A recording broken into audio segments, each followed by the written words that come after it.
The obvious question, Rick, is that you've waited 32 years to get the band back together. Why now?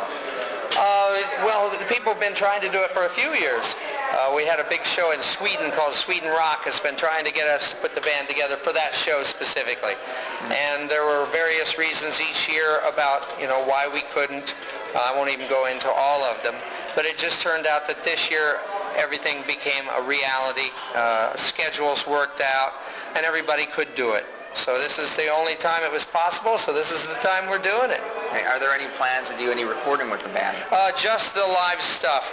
The next 2 nights in Long Island and BB King's in Manhattan, we're going to be doing some live video and some live recording.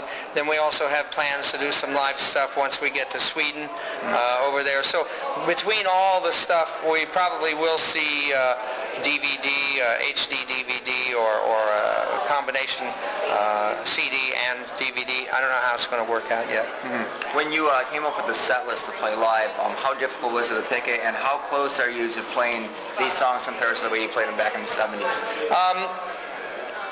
It wasn't that hard to choose the songs. I really I asked the guys what they wanted to do, and they all gave me their input. I asked people on the web, on my website, what they thought they wanted to hear. They all gave me their input, and I just chose the ones that I thought were kind of the coolest ones now. I mean, based on the music we all like now, and not going back and just trying to pick what everybody liked then, but what we thought would be really cool to do now. Mm-hmm. Now you have some dates here in the States, so you're going over to Europe, doing this Swedish Fest. What do you have planned after that with this band? Or nothing. We really have nothing planned. This is a kind of one-time thing, and we have no... everybody has different bands they play with. I have a band that I play with all the time. So this was just scheduled and planned to be a special event. And we have, like you said, some shows on this coast. We have some shows on the west coast. We have the stuff in Europe. And that's, right now, that's planned to be the end of it. Mm-hmm. Now, a lot of people don't realize this, but you played on some Kiss records, correct? Yeah. Can you reveal what tracks you played on what records? Well, Lick It Up, I believe, is one of my songs, but it's hard for me to remember which songs they were. They just called me up occasionally and asked me to come in and play, and I became ace for a day. Did you? Okay. Okay, the last question I have for you is, I've noticed on all the posters you write God bless and everything. You're obviously a very religious person. Was there one thing in your life, one event that changed you from Rick Derringer the partier to the Christian Rick Derringer? We all have things that happen in our lives that aren't always as positive and aren't always as happy. I had things that happened to me, and I started praying, and I got results so quickly. It just blew my mind.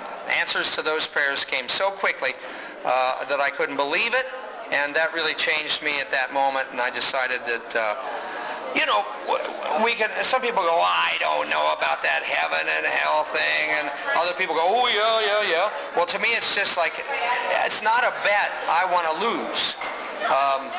Okay, let's say there isn't. But what if there is?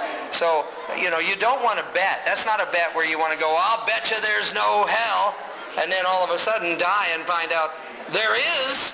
So I choose to err on the side of, I just, want to be in the right place at the right time, and the Lord is where I put my faith. It's all about faith. And I put my faith right there. People want us to say bad things about religion nowadays. They compare what Christians to Muslims, and there is no comparison.